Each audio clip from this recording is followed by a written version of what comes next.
Marie-Paul, Ok. bonjour. Est-ce que Oui, tu bonjour. peux te présenter en quelques mots, nous rappeler qui tu es? Quelques mots, je m'occupe d'une galerie qui s'appelle POC à Paris, voilà, Saint-Germain-des-Prés, voilà. D'accord, Étant donné mon âge, j'ai eu un passé et actuellement mon présent est celui-ci. Quant au futur, voilà, non, je suis comme tout le monde, je ne connais pas. Un grand épisode marquant de ma vie qui n'est pas tout à fait clos, c'est le fait d'être journaliste. Donc j'étais journaliste toute ma vie, je crois que je mourrai journaliste plus ou moins. La galerie est peut-être un accident de vie, mais journaliste, oui, j'ai dirigé quelques journaux de décoration, entre autres, après un apprentissage de journaliste classique, d'avoir appris dans des journaux, dont du quotidien, que j'aimais beaucoup le quotidien. Voilà. Le quotidien, ça vous oblige à parler aux gens, à rencontrer beaucoup de gens, et je crois que c'est une chose que j'ai gardée tout le temps. Voilà.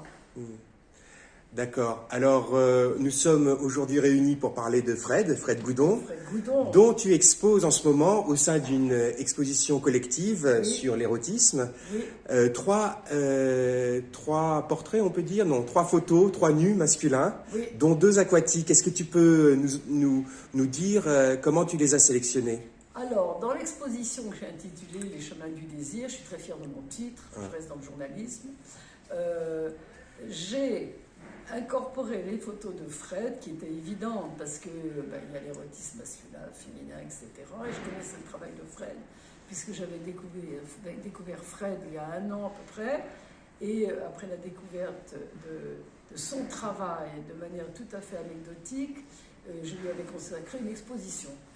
Donc tout de suite, quand j'ai monté cette exposition qui tourne autour du corps humain,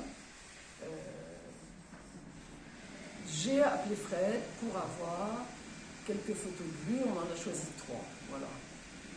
Alors il y a l'homme papillon, cet homme qui sort de la mer et qui semble complètement faire partie de la mer, qui est absolument spectaculaire. Et puis en même temps, il y a une photo qui a l'air tout à fait simple comme ça, mais qui ne l'est pas. Pourquoi? Parce qu'il y a un homme qui est juché sur un genre de, je sais pas, une cheminée ou près d'un toit. Et il y a dans cette photo une paix totale et on peut imaginer un homme en paix avec lui-même et on peut imaginer un homme tout à fait bien dans sa peau.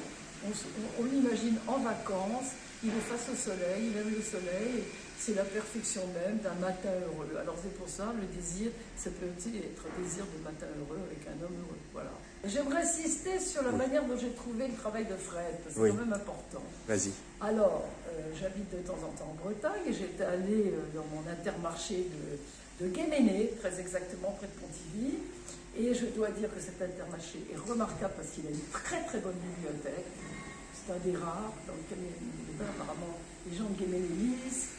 Et donc, j'ai découvert au milieu des livres un calendrier. C'était au mois de novembre l'année dernière. J'ai découvert un calendrier des pompiers, montrant des pompiers uniquement, en l'honneur des pompiers, que je ne connaissais pas du tout. Il paraît que j'ai su après que Fred le faisait depuis plusieurs années. Mais j'ai découvert ce calendrier, j'ai adoré les photos.